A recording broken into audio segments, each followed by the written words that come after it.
Hello दोस्तों, आप सबों को स्वागत है आज की इस वीडियो में। तो आप सभी को कैसे हैं? आशा करते हैं आप लोग अपने अपने घरों में सुरक्षित होंगे और अपना ध्यान दे रहे होंगे। तो आज का जो टॉपिक है मैं आप सबों के सामने लेकर आया हूँ, वो है जैन धर्म से संबंधित। एक वीडियो मैंने बनाया था बौद्ध धर्म से संबंधित, और आज मैं आप सबों के सामने लेकर आया हूँ जैन धर्म से संबंधित बहुत ही महत्वपूर्ण टॉपिक, जो आपके नॉलेज के लिए, आपके इतिहास की रुचि के लिए यह टॉपिक काफ़ी फ़ायदेमंद होगा। और भारत में जब नए धर्मों का उदय हुआ था तो उस वक्त ये जैन धर्म, बौद्ध धर्म बहुत ही अहम भूमिका निभाने का काम किया था।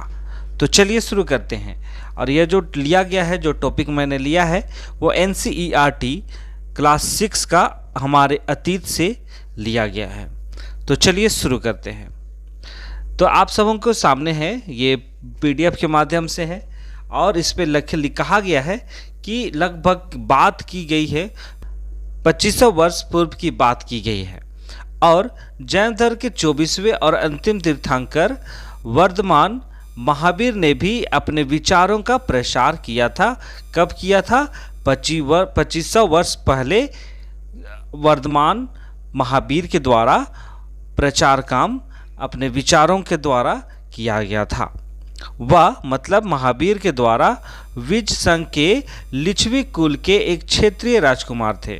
ठीक है, जो आप यहाँ पे वर्धमान महावीर की बात सुन रहे हैं, तो वो जो थे एक राजकुमार थे, वो भी क्षेत्रीय राजकुमार थे।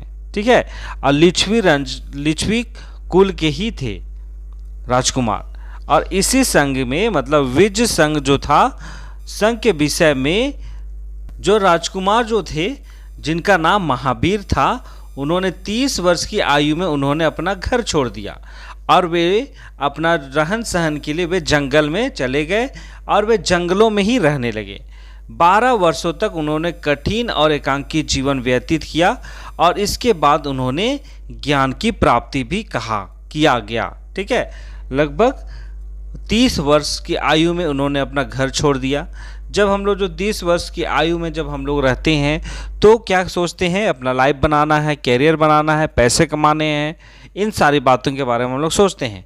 लेकिन जब महावीर का उम्र 30 वर्षों का हुआ था तो वे ज्ञान की खोज के लिए जंगलों में चले गए और वे जंगलों में ही रखे कठिन तपस्या किए, कठिन और एकांकी जीवन व्यतीत किए और उन्हीं के बाद उनको ज्ञान की प्राप्ति हुई थी।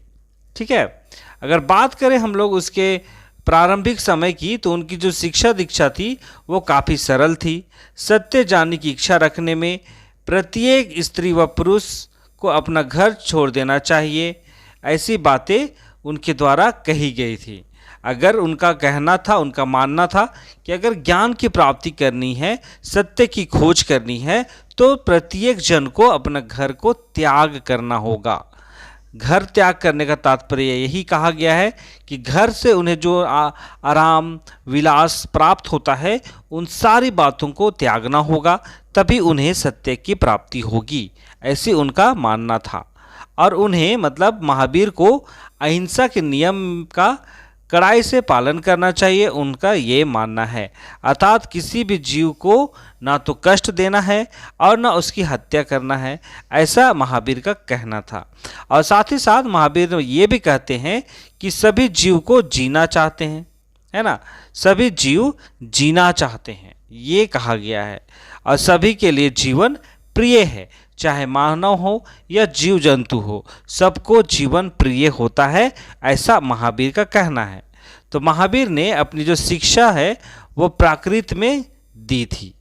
ठीक है, वे जो ज्ञान प्राप्ति कर लिए, उनके बाद वो जो जगह जगह जा करके अपना शिक्षा जो प्राप्त किए हैं, ज्ञान प्राप्त किए हैं, वो लोगों को बताया करते थे।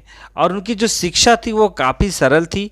और जब वे शिक्षा प्रदान करते थे लोगों को, तो प्राकृत भाषा के माध्यम से वे किया करते थे। तो इसी कारण से जो साधारण जन भी उनके और उनके अनुयायियों की शिक्षाओं को समझ सकते थे, है ना, साधारण भाषाओं का पालन करते थे। जो उस वक्त की जो प्राकृत भाषा है उसका वे इस्तेमाल करते थे, लोगों को अपना शिक्षा देने के लिए, विचार को आदान प्रदान करने के लिए। तो इन्हीं कारणों के कारण जो जनसाधारण लोग थे वे लोग आसानी से उनके अनुयायी बन पाए थे और उनके द्वारा जो शिक्षाएं दी जाती थी उनको वे समझ पाते थे, ऐसा उनका कहना है। तो देश के अलग अलग हिस्सों में प्राकृत का अलग अलग रूप प्रचलित है। प्रचलन के आधार पर, जो क्षेत्र के आधार पर बात की जाए तो अलग अलग नाम थे, है ना, प्राकृत भाषा के।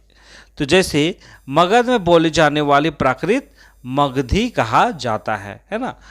ये हर क्षेत्र का अलग अलग होता है, चाहे भाषा एक ही हो, है ना। जैसे अभी हम लोग यहाँ हैं तो यहाँ का हिंदी कुछ और होगा। आप दक्षिण भारत में जाएंगे तो जो वहाँ के हिंदी लोग बोलते हैं उन लोगों का बोलने का स्टाइल जो होता है वो अलग होता है। माने हर क्षेत्र पे, आप राजस्थान चले जाए, गुजरात चले जाए, सब जगह का अलग होता है। ठीक है, चलिए आगे हम लोग ये भी देखते हैं कि जो जैन है ना, जैन धर्म की हम लोग बात कर रहे हैं। तो जैन नाम से जाने गए महावीर के अनुयायियों को भोजन के लिए भिक्षा मांगकर सादा जीवन बिताना होता था, है ना। अगर आप महावीर जैन के तीर्थांक मतलब अनुयायी बनते हैं तो उनका जो रहन सहन है वो एकदम पूर्णतः सादा जीवन हो जाता है और वे लोग भोजन प्राप्ति के लिए भिक्षा मतलब भीख मांग करके अपना जीवन व्यतीत करना पड़ता है। तो उन्हें पूरी तरह से ईमानदार होना चाहिए, ये कही गई है। चोरी ना करने वाला होना चाहिए। तो ये सारी बातों को यहाँ पे जब कोई अनुयायी बनता था जैन धर्म का तो उनको साफ साफ हिदायत दे दिया जाता था कि उनका जो जीवन है ईमानदारी से व्यतीत करना है, चोरी नहीं करना है, गलत काम नहीं करना है और साथ ही साथ उन्हें ब्रह्मचार्य जीवन भी फॉलो करना है। ब्रह्मचार्य क्या होता है? जो विवाह नहीं करता है ना, उसका जो जीवन है विवाह नहीं करना है। ये अनुयायियों को दिया गया एक तरफ से कहा जाए सख्त हिदायत था, नियम था। पुरुषों का जो वस्त्र है की बात की गई है यहाँ पे, तो पुरुषों को वस्त्रों सहित सब कुछ त्याग देना पड़ता था, है ना। यहाँ पे जब आप अनुयायी बनते हैं तो जितने भी पुरुष होते हैं उनको वस्त्र त्याग देना पड़ता है ना। जैसा मैंने बहुत ऐसे जैन अनुयायियों को देखा है, जैन बाबाओं को देखा है जो रास्तों से पैदल चलते हैं, खाली पैर चलते हैं और वे लोग नंगे होते हैं, कपड़ा एक भी नहीं पहनते हैं। तो मैंने ऐसा देखा है, तो इसलिए मैं अच्छी तरह से समझ सकता हूँ। और यहाँ पे जैन का यहाँ पे देख रहे हैं, है ना। जैन शब्द क्या चीज़ से निकला है? जिन शब्द से निकला है, जिसका अर्थ होता है विजेता, है ना। जैसा आप सबों को कहीं भी पूछा जा सकता है कि जैन का अर्थ क्या होता है। जैन निकला है जिन शब्द से, जिसका अर्थ होता है विजेता। महावीर के लिए जिन शब्द का प्रयोग क्यों किया गया है, ऐसी बातें भी आई है ना। तो क्यों किया गया है ये चीज़ हम लोग आने वाले क्लास में देखेंगे। और ये भी कहा गया है कि अधिकांश व्यक्तियों के लिए ऐसे कड़े नियमों का पालन करना बहुत कठिन होता था, है ना। जैसे बहुत सारे लोग हैं अभी भी, अगर आप देखते किसी भी धर्म में, सिर्फ यहाँ पे जैन धर्म की बात नहीं की गई है, यहाँ पे मैं आप सबों के सामने बताना चाहता हूँ बहुत सारे धर्म हैं। हिंदू धर्म में है, ईसाई धर्म में है, तो बहुत सारे में देखे हैं कि उनको ब्रह्मचार्य जीवन व्यतीत करना होता है, अपना परिवार त्याग देना पड़ता है। तो बहुत सारे ऐसे लोग तो जुड़ तो जाते हैं, लेकिन ऐसे नियमों को पालन करने में उसे बहुत परेशानी आती है ना। फिर भी हजारों व्यक्तियों ने इस नई जीवन शैली को जानने और सीखने के लिए अपने घरों को छोड़ दिया और कई अपने घरों पर ही रहे और भिक्खु भिखिनु, माफ़ कीजिएगा, भिक्खु भिखुनी बने लोगों को भोजन प्रदान कर उनकी सहायता करते थे। मतलब यहाँ पे दो तरह के द्वारा जैन धर्म में आप अनुयायी बन सकते हैं। पहला क्या है, आपको पूर्णतः घर छोड़ना होगा, या दूसरा घरों पर ही रहकर भिक्खु भिक्खुनी जो बन जाते हैं लोग, उन लोगों को भोजन प्रदान करना, उनकी मदद करना, उनकी सहायता करना एक कार्य के रूप में, एक सेवा के रूप में किया जा सकता है। मुख्यतः व्यापारियों ने जैन धर्म का समर्थन किया था। किसानों के लिए इन नियमों का पालन करना अत्यंत कठिन होता था, क्योंकि वे फसल की रक्षा के लिए उन्हें कीड़ों मकोड़ों को मारना पड़ता था। और साफ साफ यहाँ पे कहा गया है कि महावीर का मानना था कि सबको जीवन जीने का हक है, सबको जीवन प्रिय है, ऐसी बातें कही गई है। और जैन धर्म में जीव हत्या को पूर्णतः प्रतिबंध किया गया है। तो इसलिए जितने भी किसान हैं उनको वे चाह कर भी इस धर्म को फॉलो नहीं कर पा सकते थे, क्योंकि जब वे फसल लगाते हैं तो फसल की रक्षा के लिए कीड़ों मकोड़ों को मारना पड़ता था।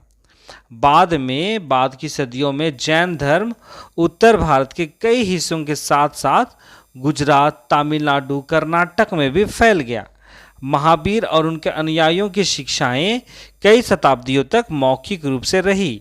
शुरुआती तौर में इसका लिखित ग्रंथ नहीं था और शुरुआती समय में सिर्फ मौखिक रूप से जैन की शिक्षाएं लोगों को सुनाई जाती थी। और वर्तमान रूप में उपलब्ध जैन धर्म की शिक्षाएं लगभग 1500 वर्ष पूर्व गुजरात के वल्लभी नामक स्थान पर लिखी गई थी। तो यहाँ पे बात की गई है लिखित ग्रंथ की, है ना। सबसे पहले जैन धर्म की शिक्षा लगभग 1500 वर्ष पूर्व गुजरात के वल्लभी नामक स्थान पर भी लिखा गया था। तो ये था आज का वीडियो, जिस पे हम लोग जैन धर्म के बारे में छोटी सी जानकारी प्राप्त किए हैं कि जैन धर्म होता क्या है, जैन धर्म की शुरुआत कब हुआ, जैन धर्म के अनुयायियों को क्या कहा जाता था, उनको किस तरह से अनुयायी बनने के लिए कितना कठोर नियम से गुजरना पड़ता था, लोगों को परेशानियां होती थी, लेकिन फिर भी वे लोग जुड़ते थे। और धीरे धीरे जैन धर्म का जो प्रभाव था पूरे भारतवर्ष में भी फैलता चला गया। तो इसी के साथ आज जैन धर्म की इस बात के साथ मैं आज की इस वीडियो को समाप्त करता हूं, और अगला क्लास इसी से संबंधित होगा। तो मिलते हैं एक नए वीडियो के साथ, तब तक अपना ध्यान दीजिए, सुरक्षित रहिए और ख्याल रखिए अपना। बहुत बहुत धन्यवाद।